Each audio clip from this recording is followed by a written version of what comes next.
Okay. I think I got it all figured out now. Okay. I think I got it all figured out now. Okay. I do. I got it all figured out. Good.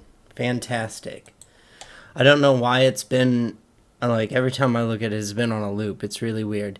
So, one of the things that's been talked about all over the internet by this time, and I want to apologize in advance if this live stream is, like, really weird because I'm not used to using OBS Studio still, so this is very experimental.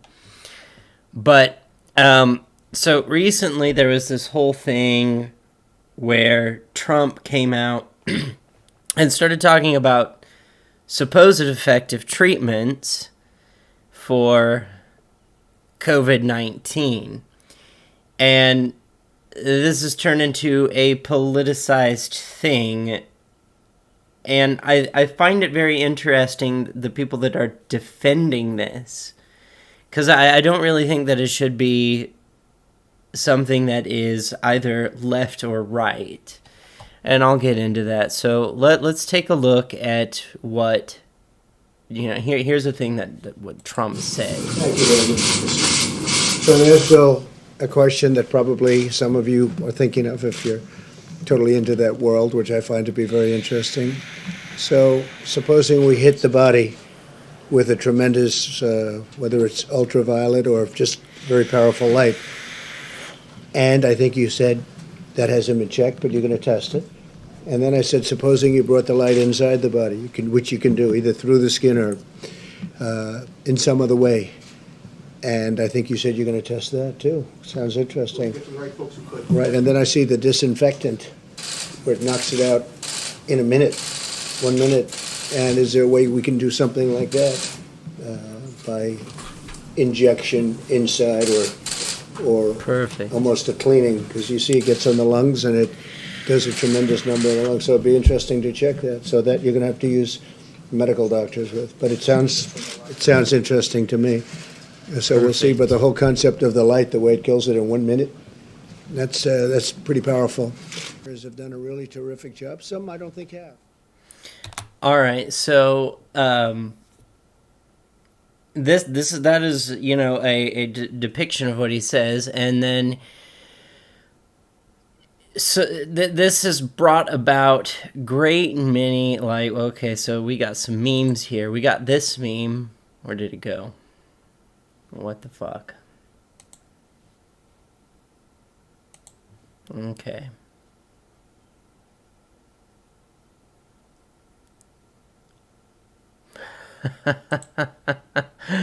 We're gonna go to this while I get the meme up. Hold on.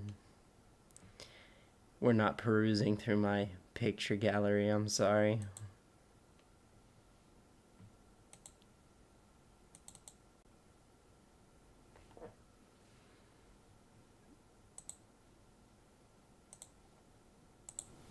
Alright, there we go. So, we got memes like this. I asked medical staff if heat, light, or disinfectant injections can treat COVID-19. CNN word processor. I want every American to drink Clorox and inject Lysol into their lungs. What a gross oversimplification of the interpretation. The interpretation is that I think that it doesn't take much more than a 5-year-old, like maybe 5 is, because you got to tell them not to drink the chemicals under the sink. But this is something that is just common sense. It's like I can't believe a grown man would say this. An infant, like somebody in their infancy, like a very young person is able to tell, would be able to tell you, injecting sanitation chemicals is bad. I as a grown adult, of course we know this is potentially lethal. Not even potentially, it is lethal. There is some truth to it, and Thunderfoot kind of explores that. He talks about injecting very, very small cancer cells with alcohol, and that seems to do something. But and we do have radiation waves that do also treat cancer. So here is Trump's defense, or no, hold on, we can, no. Yeah, here's Trump's defense to this. Clarify your comments about injections of disinfectant. No, I was asking a question sarcastically to reporters like you, just to see what would happen. Now, disinfectant for doing this, maybe on the hands, would work. And I was asking the question of the gentleman who was there yesterday, Bill, because when they say that something will last 3 or 4 hours or 6 hours, but if the sun is out or if they use disinfectant, it goes away in less than a minute. Did you hear about this yesterday? But I was asking a very sarcastic question to the reporters in the room about disinfectant on the inside. But it does kill it, and it would kill it on the hands, and that would make things much better. That was done in the form of a sarcastic question to the reporters. Clarify that, sir. Are you encouraging you're not encouraging Americans to? No, of course, no, of course. That was interior-wise. It said sarcastically. It was put in the form of a question to a group of extraordinarily hostile. Okay, right there he says it was put into the form of a question, but when we watched that previous video, I wasn't hearing a question. I was hearing statement after statement. And there's been other videos of him talking about doing this where he has looked at his health advisor, and I can't find that, though. Hostile people, namely the fake news media. Okay, so, needed to clarify that after. well, of course, all they had to do was see it. Was just, you know the way it was asked. I was looking at you. You know, I know. So the one thing that comes to mind is, so when we, oh, no, not that. When we look at things like this, it's like, okay, so what was misinterpreted? The fact that he said that he's not a medical professional? This is the thing that strikes me as odd. Well, no, I'm not going to get into that yet, because there's this that I want people to look at too. Why we're dying in New York is because they are not doing what they're saying on TV. Lying to this country, they are lying to the world. It's like they want it to spread. Someone needs to know what's really going on in New York City. Good evening, everyone. I am Kyla Rage, the editor and owner of Dish in the Dirt with Rage. I live in the Bronx, New York. It's considered a part of New York City. I am telling you guys about what is going on in New York City. It's 3:23 in the morning in New York, in the Bronx. I had a really... Now pay very, very close attention to what she says. I think what she says is very, very important, and it's very, very interesting. Granted, it is anecdotal, but it's giving us an insight into things that other media sources are not giving us insight into.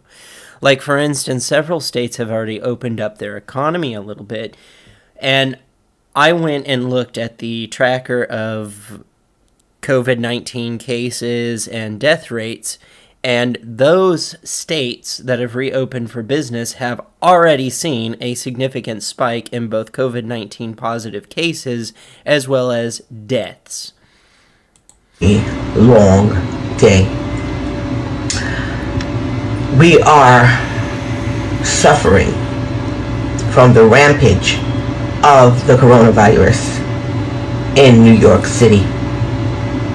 This virus is real. This virus is killing everyone. There is no age limit. Regardless to what they say, 80-something and over are not just dying. 50 and over are not just dying. 20 and something are not just dying. Today, I lost my sister to the coronavirus. But let me tell you how it happened. My sister went to New York Presbyterian Hospital in Manhattan. First, they told her she had bronchitis and not the coronavirus. She went back again. Then they told her she had pneumonia and not the coronavirus. They still didn't test. Let me point out to you that so far everything that she has said is not politically divisive. It is not met with polarity. It's not on the left. It's not on the right. It's just simply, this is what happened to me. Oops. There we go. Then they told her she had the flu and not the coronavirus. It wasn't until she was put on a ventilator and unconscious that they decided to test her, and she died.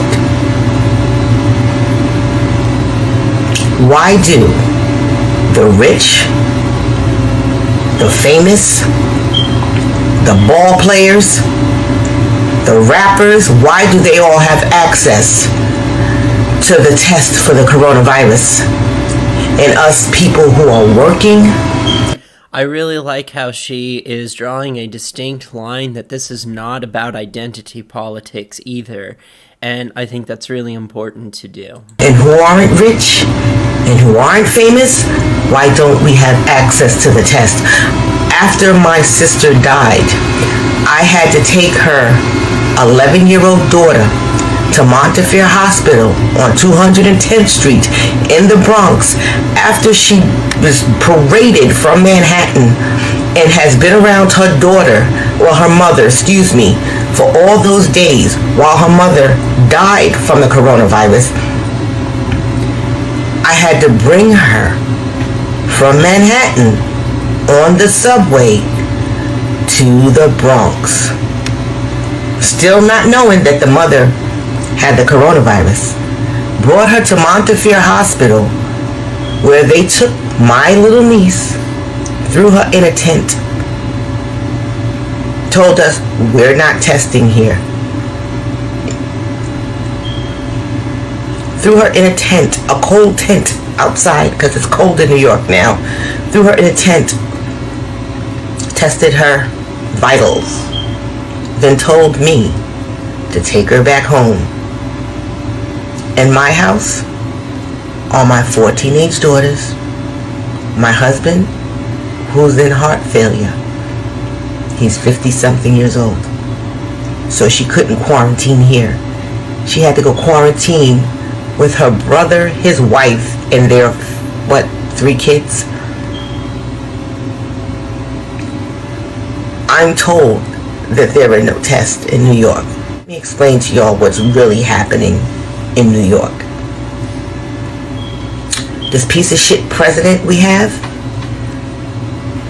has 20,000 ventilators. I would also like to point out that just because she called him a piece of shit president, that does not necessarily mean that it's politically divisive of being left-wing or right-wing. Whether a president is left-wing or right-wing is irrelevant in criticism of the president. This is something that we have right to do in Western countries, is to criticize our leadership. And in fact, I'll get into that later. There's actually quite a bit of information that shows that it was encouraged by many of the founding fathers. That he is not letting go. We need the ventilators, Mr. President.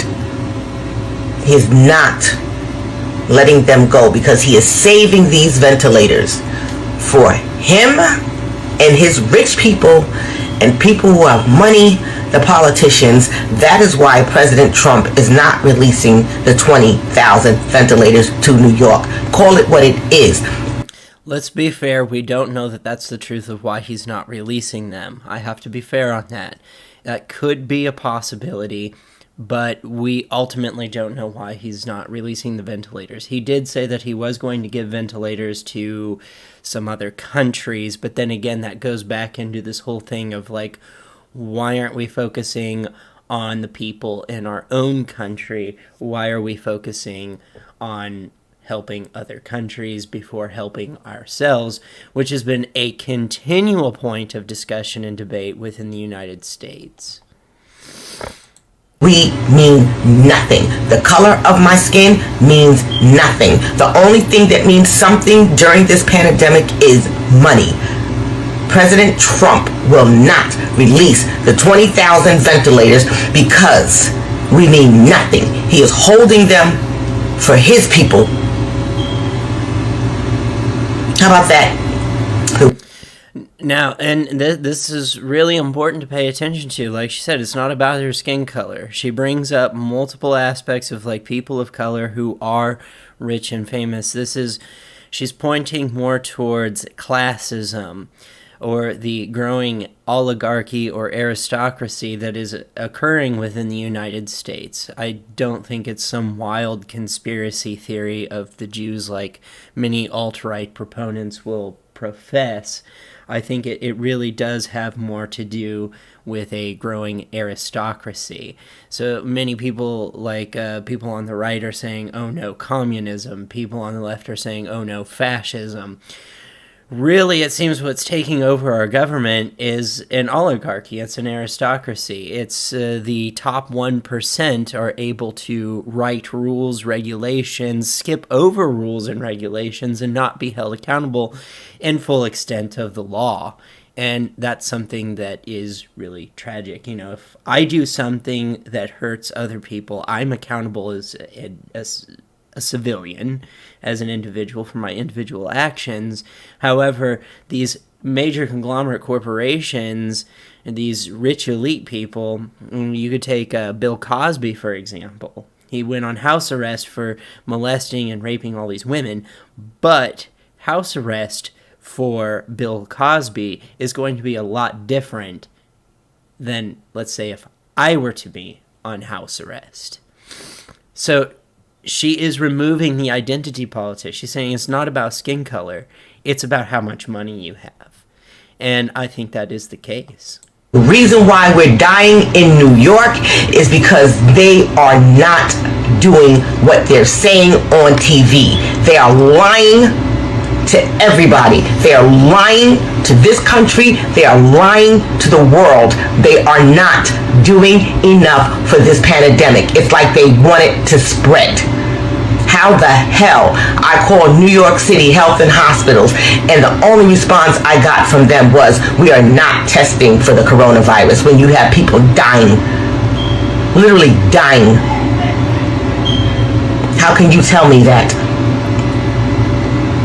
The numbers are rising, and you're telling me that you are not testing.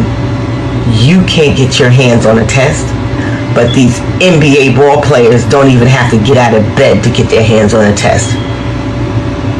I am angry. My sister died yesterday for no reason, because New York City Presbyterian Hospital on 160-something Street in Manhattan kept telling her that she did not have the virus when she did. It wasn't until, matter of fact, I'm going to put a timeline on it. She was sick for a week and a half. About 3 hours before she died, when she was on the ventilator, was when they tested her. How's that? How's that for a pandemic? There's nobody helping us. Nobody cares. Everyone is for self. That's what's going on. That is the truth. That is the truth of what's going on. Go to a New York City hospital and ask for a test.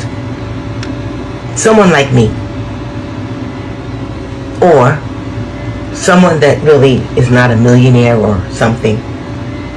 What society considers not to be, of substance. Because I know I'm of substance, but it's just the way this world is. Everyone is blind. Everyone acts like they don't understand what's going on.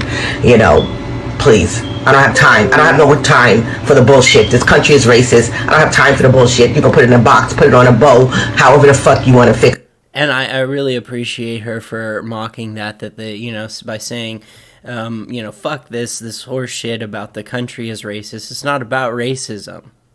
It's about classism.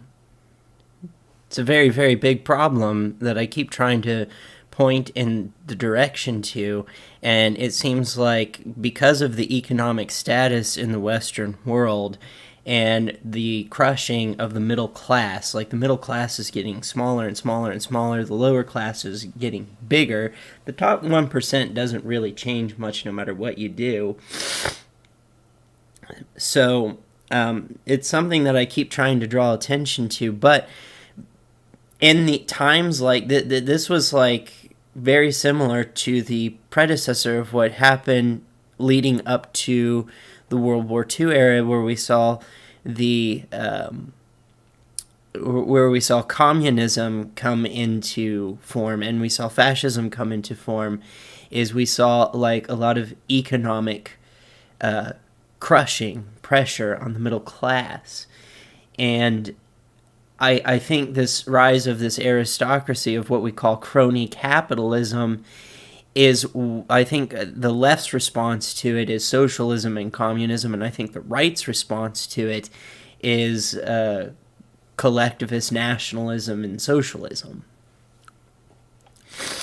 So I think that's why we're seeing these types of ideologies come out of the woodwork, and it sucks living in the shadow of the wake of World War II, because we're drawing from those specific philosophies, even though there's other philosophies out there on the table that are not being explored, that conservative, like both people of the left and the right, could be exploring rather than communism, socialism, or fascism.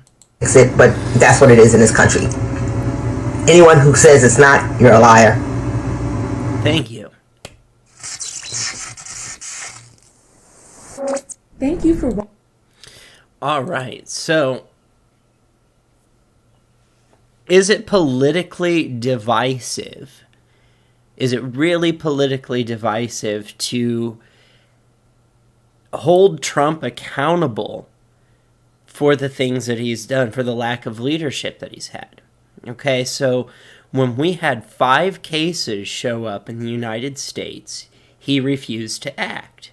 And then when that number skyrocketed, he pretended like the WHO, the World Health Organization, didn't warn him, but they warned him before we even had 5 cases in the United States. And then when it skyrocketed, he broke off and stopped funding the World Health Organization, completely blaming the World Health Organization, even though it was due to his inaction to go ahead and enact this state of emergency that the World Health Organization urged Trump to do back when we had only 5 cases. And he didn't do it. And then he blamed the WHO when it skyrocketed, I think, all the way up to like 1,000 or 500,000 or 5,000 or something like that, when it started going rampant. And so something that he previously wasn't taking very seriously, and then when the numbers started to just go up and they skyrocketed, suddenly it was everyone else's responsibility but his. Why is this politically divisive? Why can we not hold him accountable? Why is it that the right-leaning people have to defend him no matter what he does? I don't think you have to. I think that no one is above criticism, or I mean, just no. I think it's perfectly reasonable to suggest that Trump has exhibited a lack of leadership skills in this situation, and it's perfectly acceptable to criticize Donald Trump for not acting to the threat of COVID-19 in a timely manner when it was suggested to him by experts and officials. He didn't do it. And so when I see, memes like this, I'm thinking, is it really leftist to criticize him for saying these really bizarre things? And well, he says that it was what did he say? He said it was he was being sarcastic and informing it in the phrase of a question. It didn't sound like a question. I tried to draw up, and that's what this is. I tried to get the full press conference, which I cannot find. I thought this would be it, but that's not it. I can't find the full conference where, he was asked by the reporter so I could see how he was, like, what he was responding to that would make it a sarcastic question. So what was his defense on that again? Your comments about injections. Yeah, he said sarcastic. He was being sarcastic. So I can't find what the original question was that led him to say that injecting cleaning chemicals was a good idea, or that high infrared or basically like things that you would use to treat cancer would be effective on a virus. I don't think that they would be effective on the virus. I think they'd be tremendously dangerous to the host, which would be the human. So why is it only a leftist can criticize Trump for this? Why can't the right criticize Trump for being an ill representative of the Republican Party? This is something I don't understand. I think it's personally is reasonable, and it's completely acceptable to do so. He should absolutely be criticized for his lack of ownership, his lack of taking responsibility, and his lack of action as advised by experts in the field. I mean, it's so bad in the United States. There are literally third world countries that are doing better than the United States. And I'd also like to point out Candace Owens went on a huge spat about the flu virus. The flu virus, it's no big deal. Stop worrying about people dying and bullshit fuckery like that. Well, this COVID-19 virus has killed in just a few months. It's killed like I looked up how many people the flu virus killed in 2018. I looked for last year, but I figured 2018 would be a good measurement. It only killed, I think about 50,000 in 1 year. We're at 50,000 in just a couple months. And that's with stay-at-home orders. That's with a state of emergency. So COVID-19 is already outbeating the flu virus. It's already outbeating it. Already. All right.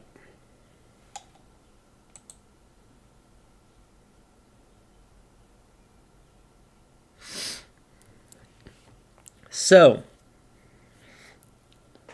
that was one thing that I wanted to pose about the COVID-19 and why I don't think it's appropriate to politicize COVID-19 and use it for political agenda. It's a virus, and the virus itself does not care about your political affiliation. Germ theory doesn't care about your political affiliation. These things will just do, like viruses will just do what it is that they do. And now I'm going to move on to the next subject, which is this interesting individual who he was going to do a live stream with me and said, he flaked out.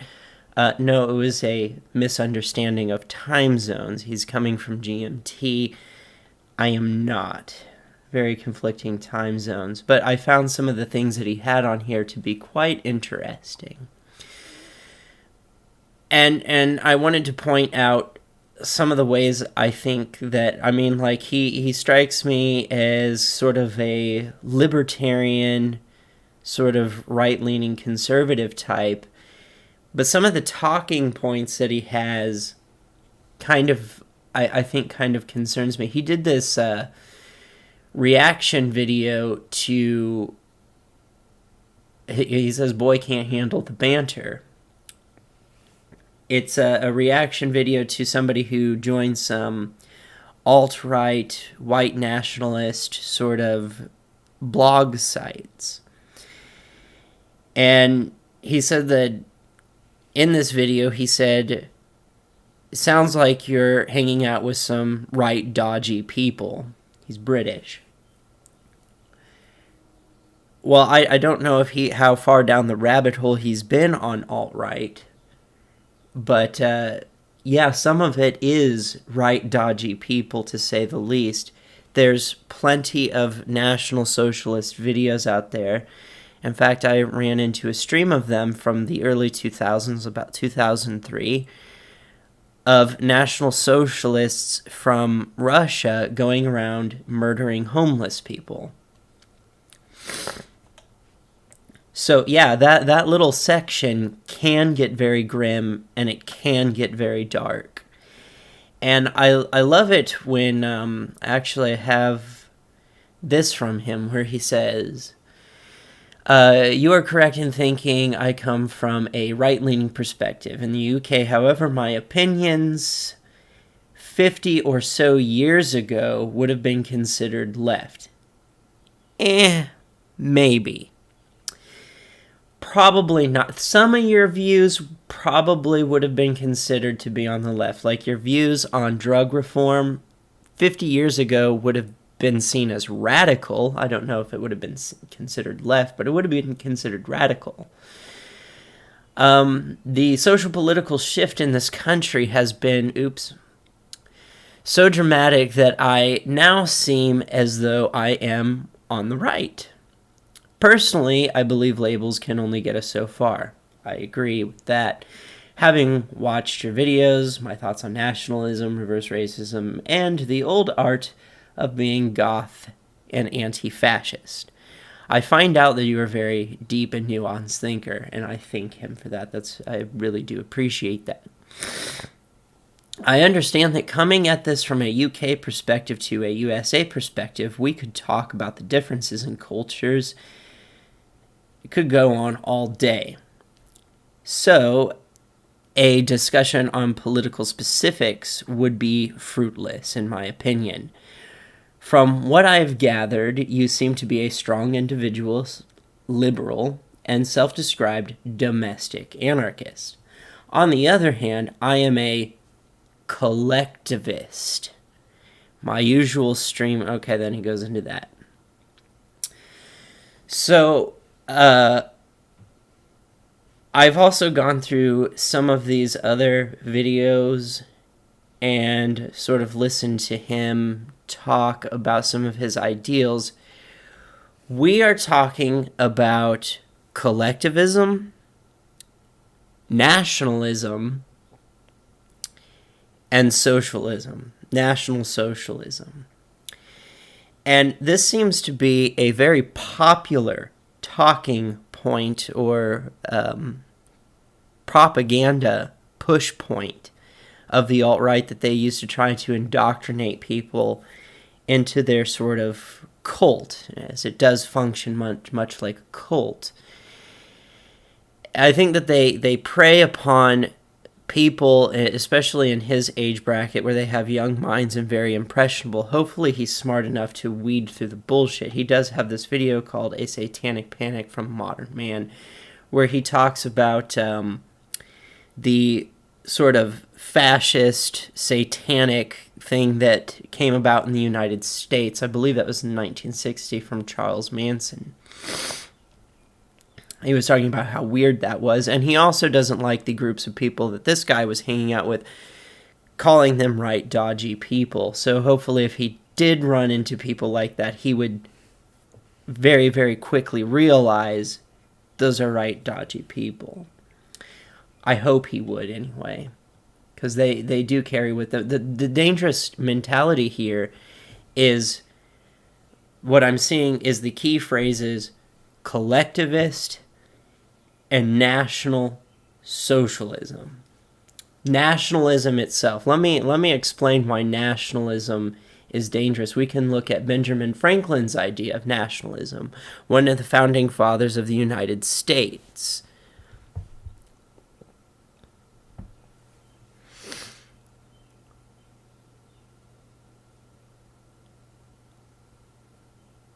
Hi, Indo-European goth. It's nice to see you in the chat there. So, Benjamin Franklin, being a founder of the United States, said this. Oops, I keep doing that. Fuck. I forget how this works. Okay. It is the first responsibility of every citizen to question authority. Furthermore, I have heard it said that the founding fathers of the United States, one of them had said that it is not your right, but your responsibility to constantly question the government. The founding fathers of the United States were sort of against nationalism, but pro-patriotism. Let me show another example of what's wrong with nationalism. And I've quoted Friedrich Nietzsche before on this, but I'm going to show you an exact quote of what he thinks of nationalism and from a nihilistic perspective. The individual has always had to struggle to keep from being overwhelmed by the tribe. If you try it, you will be lonely often, and sometimes frightened, but no price is too high to pay for the privilege of owning yourself. Nationalism is simply repackaged tribalism. And when I look at talking points like, I would have been considered a liberal 50 years ago, now I'm for a mixed economy, national socialism. Well, that's hilarious, because national socialism is another word for fascism. The fascist neo-Nazi party was the National Socialists of Germany.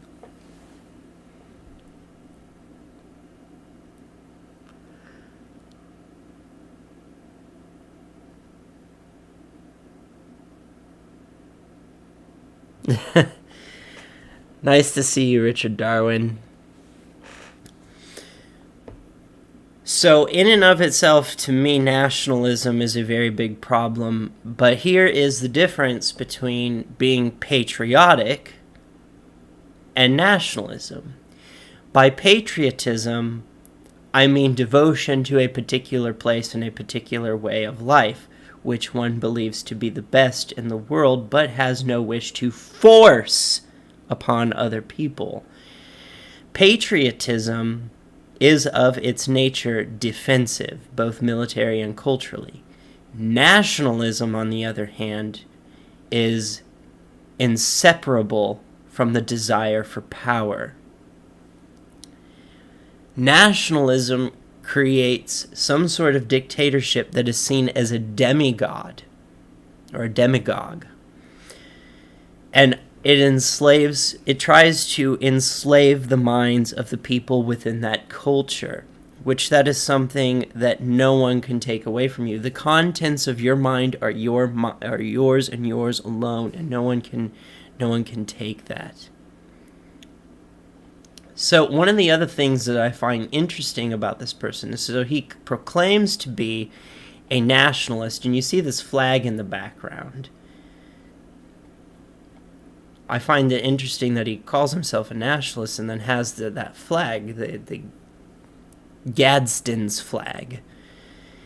Those first ships were used to intercept incoming British ships carrying war supplies to the British troops in the colonies, both to deprive the British of the supplies and to supply the Continental Army.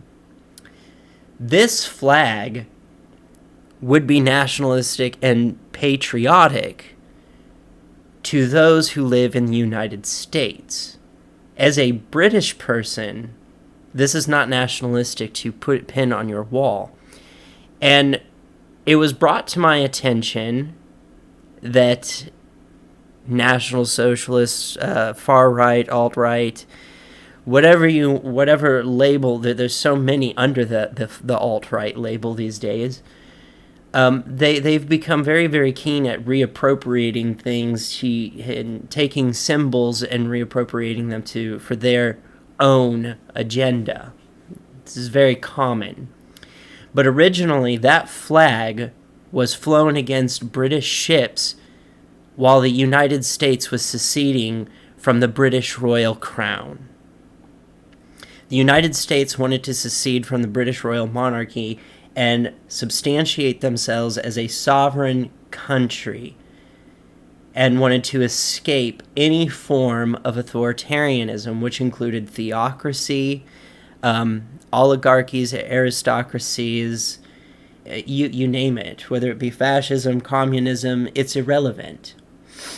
This flag was flown as a way of saying, if you trample on my rights, you are going to get bit. And that was a statement sent towards the British Royal Navy. So I find it interesting that he has this flag. This is not nationalistic for somebody who is European, who is in England. It's not nationalistic at all. It's antithetical to nationalism. It's almost like you're trying to side with the with the United States. And that's something that I brought up too. The United States is far removed from Britain. We have a completely different culture now. For an American to say that they're nationalist is completely different than a British person to say that they are nationalistic. You're talking about two completely different, and to be honest, the United States does not have a monolithic culture. It's multicultural even within the white population. It's multicultural in the black population. It depends on what state where you're at in the United States, you're going to find different cultures. And I'm sure it's the same in Britain, but I don't know. I don't live there. Let me look at these comments.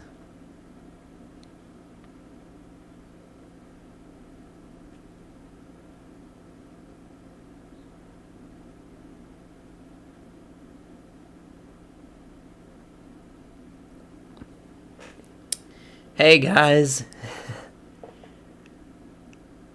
Hey, Lex.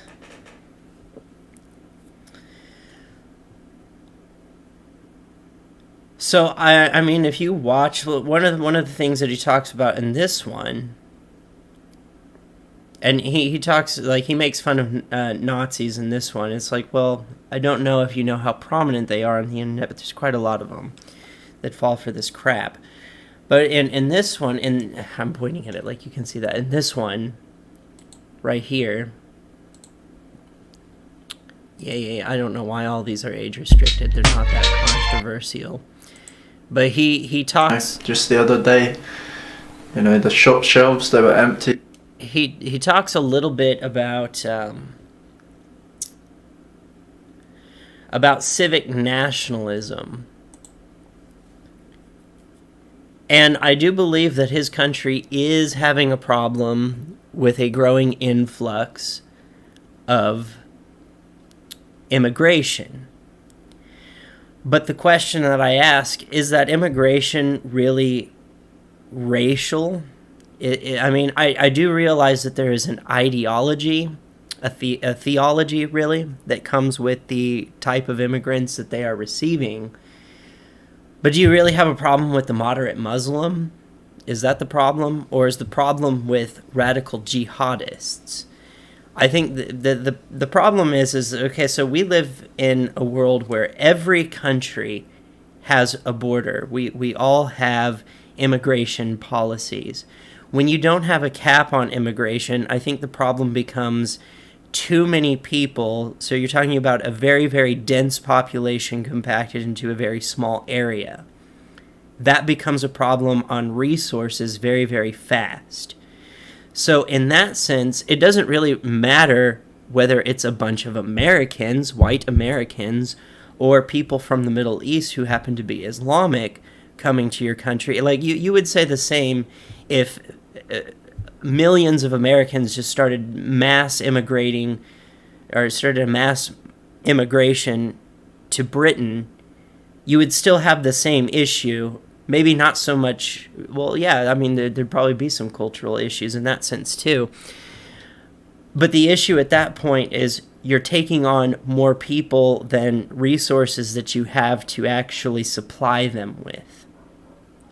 So to me, it has less to do with an ethnicity and more to do with resources and geopolitical issues. So to turn it into an ethno-state argument, I think, is being intellectually dishonest. Because like I said, if it was a shit ton of white American people migrating to your country, it would still be a problem. That type of immigration, that mass immigration, would cause a lot of economic strain. You don't need to bring race into it, or religion for that matter, unless the religion is like a radical form of it, like radical jihadists. In that case, that's why there needs to be a cap on immigration, and there's nothing wrong with civic nationalism. Well, nationalism there is, but on being a civic civilian, or earning your rights as a civilian to that country. There's nothing wrong with that. And as I discussed with C.R. Williams, he made a very valid point. He said multiculturalism does work, and it is here, but the only way that it will work is if the cultures do not want to impose their will on each other. Like if people who are Muslim or Islamic come into your country, they can't start telling Christians what they can and cannot do, and they have to respect the secularist way, meaning that they can't impose their will in schools and government institution and stuff like that, and that they have to respect the law of the land. A little bit different than what the French and the Turkish have done, which is forced secularism. The United States does not force secularism. You have the freedom of religion, but the state and the government is free of that religion. It goes both ways.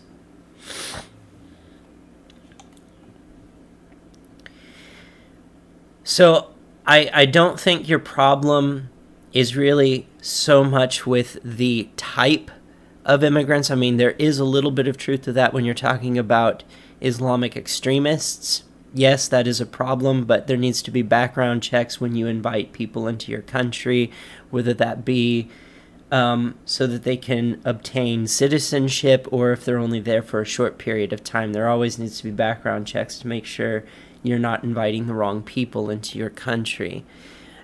This is reasonable, and it's not something that I find too many people on the left disagree with. I'm sure you can find some crazy leftist that says no borders at all. Well, that's not very realistic. We don't live in a day and age where we can create a Star Trek society. We're not ready to do that. Maybe someday, but not in our lifetime, not in your kids' lifetime, not in your kids' kids' lifetime. It will be quite some time, but probably, considering human nature, considering that we're social animals, considering how civilization, looking at how we went from tribalism to feudalism to creating civilizations and where it's heading, we will probably have a world government at some point, or at least have the nations will probably combine at some point, where we still might recognize France as France, but we still sort of fall under this sort of secularist and Enlightenment philosophy that has come forward. It's just certain parts of the world have not fallen in line with what we call the Enlightenment. But back to what I was saying on the immigration policy. Like, I don't think... I think if it was, like, you know, a small amount of moderate Muslims who are refugees, seeking refugees and asylum seeking, if it was a small amount that didn't cause strain on your society, and even if many of them renounced and committed the act of apostasy, renounced their faith in Islam, because they could do that in your country, you wouldn't even be able to tell the difference. You wouldn't even know that they came from a different country, especially if they learned how to speak in British English fluently. You wouldn't know the difference. Because Islam is not a race, it's a religion. And I happen to be a skeptic and a critic of all religious avenues, including dogmatic nationalism.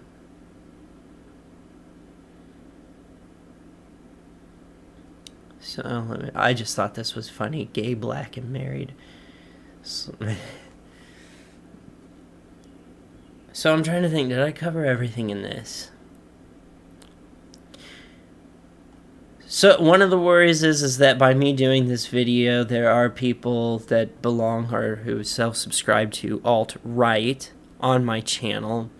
And my fear is that they will perceive him as a target for recruitment based on the ideologies that he already shows. And I'm really hoping that's not the case. I don't think he is. But some of the talking points are very much the propaganda talking points that the alt-right have pushed. Like the push for nationalism makes sense. It's a pride in your nation.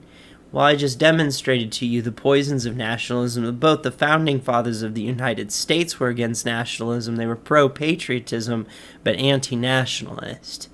And that even a great philosopher like Friedrich Nietzsche was against nationalism.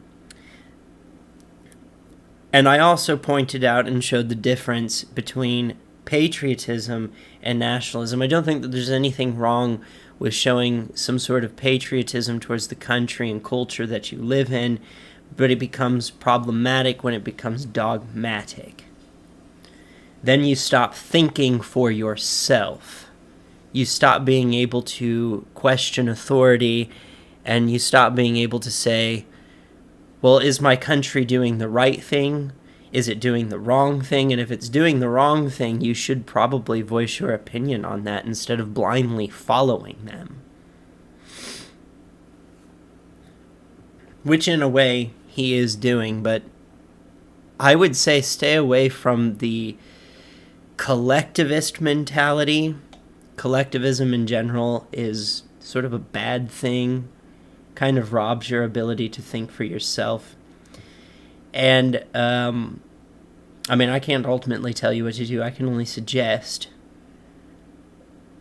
But aside from that, the National Socialism is a bad idea. That's basically just a different word for fascism. And I like how the alt-right has dressed that word up to be so cute. No, it's just a mixed economy.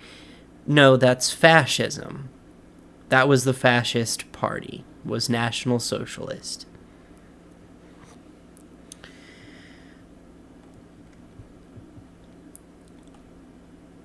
So I don't think he's bought too far into the propaganda, and I'd also like to point out a lot of the propaganda that's being spilled by the alt-right was brought to the United States back in the 1930s by a guy named Boone, or Bund, or something like that, I believe was what his name was. And a lot of the cultural Marxists, the globalist agenda, all that sort of stuff, this like, oh, try a mixed economy like National Socialism, all of that is propaganda that was pushed by Nazis and neo-Nazis, dating all the way back to World War II. It's just being rebranded and redisguised as new right-leaning talking points. And there's nothing wrong with being on the right. There's nothing wrong with being conservative. But conservatives who grew up in the time where they saw the rise of communism and fascism, both left-leaning and right-leaning people from back then will tell you these collectivist ideologies are very, very poisonous. And what you should strive for is collectivist anti-authoritarian or individual anti-authoritarian. And that's where you get the Enlightenment movement.